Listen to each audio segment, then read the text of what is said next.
What's up, YouTube? So I have not. I got some little videos I got to record. I'll probably do that. I got some tomato juice. So I'm going to do a video on two things, kind of combine it. So I have some people who watch this channel who are going to be RVers, and they may get a fifth wheel truck. So it's almost just like a diesel truck. Pretty much it's just meant for RVs. And I think they have to get the same license I have. So they may have to go to trucking school or some kind of CDL school in order to pass the test, in order to drive a commercial vehicle utility trailers, the fifth wheel, Class A, C, whatever it's called. I ain't looking at my license. But anyway, so I've had this question, and DCI Jams, who watches a lot, and thanks DCI Jams, and a couple other people asked this question, plus from my newbie truckers. So I'm going to use a couple. I'm not going to show you all of them, but I have several. They're called loyalty cards. And when you go to fuel, so here's my loved one, and I have them for Sap Brothers. I've got one for my Flying J one.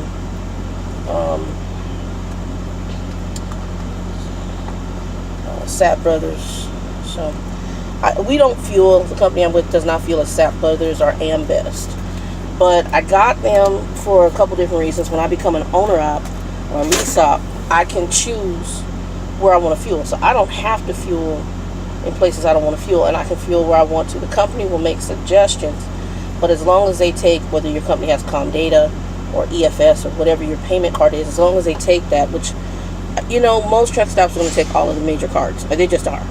And then you get a loyalty card, and for every 50 gallons of fuel you fill up with, or you fuel with, you get a free shower, plus you get points for how much ever fuel you purchase. You get points to, which turn into cash. And it's almost like a penny a point, but it adds up rather swiftly if you are using it right. And then you get your shower. So like right now, TA Petro, which is where I've mainly been fueling, that's where my company has had me going. Today was the first time I fueled at Love's. And I'm going to talk about that because I said I don't like Love's, but I didn't tell the reason why I don't like Love's. And it's not Love's itself. It's Love's parking that I hate. So we'll get into that. But anyway, the loyalty card, you'll have to go in. You tell me on a loyalty card. If you are an RVer, I do not know how that works. I cannot even begin to tell you how it works. I don't know if you use the same loyalty cards that we use. I have no idea. I don't know if they let you do the same point system. I don't know if you get the showers. I have no idea. You'll have to talk to the different companies and see. I mean, if you're going through the fuel aisle, you're driving a fifth wheel, I don't see why you shouldn't. But then that renders a question, because most motor coaches or most RVs have showers or bathrooms in them. So why would you really need to use a shower? So that does render a question, and we already have struggles as truckers, sometimes with waiting for the next trucker to get out to do showers. I'm going to be spending my Labor Day weekend in the state of Nevada doing a reset. I have a load delivering into California. I'm going to bridge into a video I watched, and the reason I say this is sometimes you guys are seeing my videos hours after I do them. Sometimes you're not seeing them until days and weeks later. When the phone was acting up, you saw I had a bunch of short videos because my phone was acting up. I had to clean it and so forth. But you may not see videos until days later. He was the driver, and I'll just kind of bridge, and this is a ramble. He was saying that I guess he went to interview the company. They told him why they don't like truck drivers on YouTube, because a lot of truck drivers on YouTube say a lot of stuff. They say sometimes too much stuff, and I probably have too. As with any company, you say a lot of negative stuff, it doesn't carry good to the next company. So the truth in trucking, which I saw another video that I really liked, is that all these companies are pretty much the same. They all have the same trucking game. You just got to find which devil is the best. I mean, and that's with any business. It really is. If you go into healthcare, I mean, I've worked in 3 divisions of healthcare. Anyway, I won't go in that, but I worked 3, and I'll tell you, it's just really which devil is the best. And you got to find it and then choose it, and it's that who you're going to stay with. Finance, same thing. I mean, it just really is same in trucking. You got to find really what fits you, because somebody could go to a trucking company that has a bad reputation, make cheddar, like it, get the right DM, get the right truck, be a company driver, and it works for them. They'll retire from it. Like the guy who trained me, he's been 21 years with the starter company, and he did owner op for a little bit, and then he came back company. So he's played around in it, but he's satisfied. It works for him. He has a good rapport relationship with the people he interacts with. So, you know, it just really depends on your experience. And that's why I never said I won't consider this company I'm at, because I will look at it. I see the pluses of the company I'm at because of the amount of freight they have. I had 2 driver managers within a very short the first girl, I liked her a lot. It was an instant click. The second one I'm getting used to, and I think she's getting used to me. I'll see how that goes. She seems nice, but I don't know, you know, I don't know if I kind of fit her personality. I'm very sarcastic. Like the first girl I had, she's like, girl, I love talking to you, because when I talk to you, I'm relaxed. You make me laugh. I don't try to. I think I've been frustrated once, and even then I was sarcastic, because if I'm frustrated, I just become really sarcastic. And that was when the truck was in the shop, and the whole seatbelt, and and then the whole trailer fiasco. Oh my God, that frustrated me. But that's rambles. Now let's get to Loves. So this is going to be 2 reasons. Truck stops that I don't like, and why. So I like Love's showers. I like Love's on the inside, because you can move in there. It's quick, fast, in a hurry. I like that. What I don't like about most Loves is that most of them don't have large parking, and their parking is tight. To me, Love's, Pilot, those are parking lots that are just meant for you gonna hit somebody's crap and jack it up. They're just, you gotta have your backing skills really down, and you gotta watch your stuff, okay? Flying J, Petro, TA and Petro especially normally have extremely large yards and a lot of truck parking. TA, Petro usually have very large facilities with a lot of options for drivers. They have sit-down restaurants, which I like. I'm not a Denny's fan. I was pissed off when Flying J brought in Denny's. Flying J used to have just regular, just like TA and Petro, they had like their own little style of diner. And then they did some kind of contract back when I was first in trucking, and Denny's cleaned that out, and Denny's became the main restaurant for Flying J. Yeah, I'm good. I'm not a big fan on that. I mean, do I eat at Denny's occasionally, because it might be the only option if that's the truck stop I stop at? As far as showers concerned, and I'll talk about showers, I like TA and Petro because their showers are large, but they're not always the cleanest. That's something I'm going to say. A lot of TAs and Petros are old, and a lot of times those people do not clean those showers. What they do is they'll put new towels in there, they'll wipe anything wet down. I've gone into a shower and still see the poop stains, crap stains inside the toilet. I've seen where the guys have peed, and for whatever reason, dudes, you're looking at the toilet. Why can't y'all aim in the toilet? Why is there piss all on the floor? I don't understand. I've gone in bathrooms, there's a puddle of piss on there. So I know they don't clean the showers.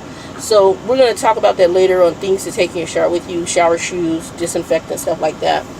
So that's it. I will say Love's, because it is smaller, what I do notice is that while they may move faster, they do a squeegee and they do a semi-clean of the shower, so I never feel like the shower is not clean. But again, they don't do a massive toilet clean and clean the toilet bowl. They don't do all that. Then I don't even know if so I disinfect the toilet seat, or I make seat covers.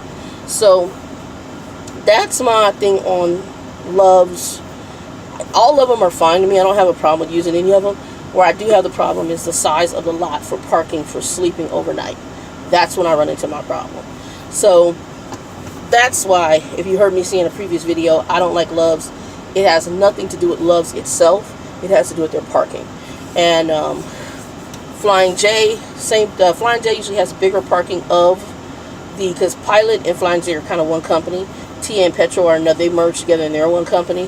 Flying J, between Pilot and Flying J usually has the larger parking lot. Pilot does not. It's kind of like the Love's of the combination. Now, what Love's has done is Love's has done some expansion. And so where they don't have facilities, they're putting them. And then where they do have facilities, they are starting to expand their lots. So that is something that I am impressed with. They have started expanding their lots. So that's something that I do like about Love's. They have expanded. So, I'm real close to where I'm going.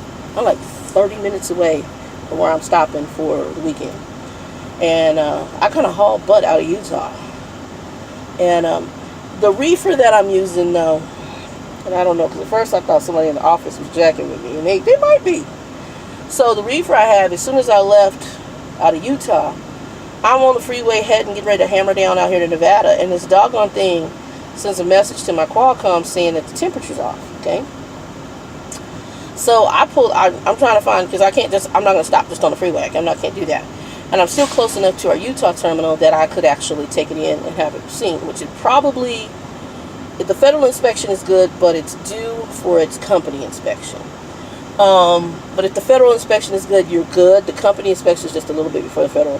So I went with the federal inspection and went ahead and didn't stop in the terminal, because I also did not want them to red tag it for that and then have to be sitting there for 2 or 3 days waiting for it, because it's been inspected. It's good. I mean, the trailer's nice, and I did my own pre-trip. Airlines sound good, brakes look good, tires look good. So when I get into Cali, if they get me near our terminal, it's probably going to go in there, and I'll take it in to the inspection to have it inspected, unless they give me a load. It's a nice trailer. I like the way it rides. But the reefer unit has been sending freaking messages saying the temperature was off. Okay, so I jump out, I find a rest area, jump out, look, temperature's fine. I send a message, because we have a system. I send a message every time. You're supposed to send one, the way I do it, pre-trip, post-trip, and I think I'm going to start sending it if I fuel, when I fuel. So that's going to be my new method. And I did that mainly with this one because it's sending these messages. So yesterday, it did it like three or four times to me along my journey. And by the time it sent it the second time, I was too far to turn around and go back to the terminal. So we do have a terminal here in Nevada that I might go to if necessary, if it keeps sending. And I told them, because this morning, I guess it did it. Not all night long. That's what got me. I heard it kick off, and I would look at the Qualcomm to see if it would send me a message. And what I noticed is that the message would come right before it kicked off to cool. So I don't know if it's something electrical. I don't know if it's just that the damn thing is crazy. So when I stop, I'll check it. At night before I go to bunk, I check it. If I get up and get out, I check it. So I'm kind of keeping a close eye on it. As far as what it's registering, although it do sound funky. It sounds like, this is one, so they bought another company and they have their trailers. The other company trailers, I actually prefer their reefer units. This is one of the actual company I work for, one of theirs that they purchased. I love the trailer, but the reefer units I'm not a fan of. This thing sounds like it's going to blow up. It sounds like it's having a struggle. So, and it's not the only one I've done of the ones that they purchased. So I don't know, and I didn't look to see if there's a difference, like if this is Carrier or if it's there's different reefer companies. You have Carrier and there's another one, Tri-King, Chip King, whatever. So I didn't really look to see if it was Carrier or Chip King, or which reefer one it was, and if there's a difference between the two. So I think Chip King, Tri-King, whatever the name is, that's a better reefer unit than Carrier. Oh, there it is, Thermo King. Thermo King is like #1. Even if you get a APU unit, when I did my research on APUs, because I eventually want one for my truck, Thermo King is the better APU.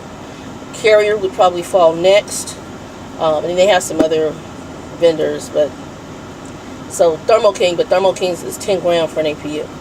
But yeah, that's why. So it's the better of the reefer units, and I have a feeling this company went with Carrier, and that's why I'm hearing it sound like it's ready to blow the hell up. Whereas the other company they purchased, or they merged with, or they absorbed, that company, and that was a long time ago, that company had, I think, mainly Thermo Kings on their reefers. So just something I noticed, although I like the trailer itself. The trailer itself I like.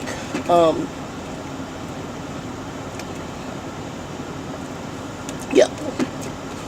Anyway, I stayed at a casino last night parking lot, because there was no parking at the Flying J I was going to stop at. Flying J? Well, there was, but it was, and I wasn't going to risk it. So, and even if it looks like it's a good park, your concern is if a person turns right or left, or if they're maneuvering and you're out there, they may hit you. So you have to also watch it. Not that, hey, you can get in a spot, I might be able to get in a spot, but even when you can get in a spot, you need to consider whether or not you're in a position where some other trucker is going to hit you. And that is huge. That's why sometimes you're finding that some truckers park all the way the hell to the back so that people don't hit their crap. I'm just saying. Anyway, guys, I'm going to head out of here because, like I said, I'm only 30 minutes away. Peace.